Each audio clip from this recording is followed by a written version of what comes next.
It's just another notch. It's just another notch. I think it's because a lot of times people are uncomfortable with their weight, their physical. Right. You know, a person say they're not photogenic.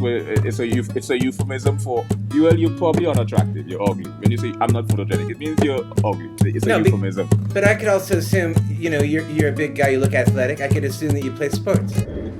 Yeah, I woke up. Do you play sports?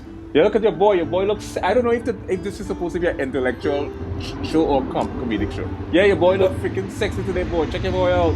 You look great. You look full of life. You look pregnant. Yeah. Hey, I have fans too, you know. No, you have different offices. You have an actual fan.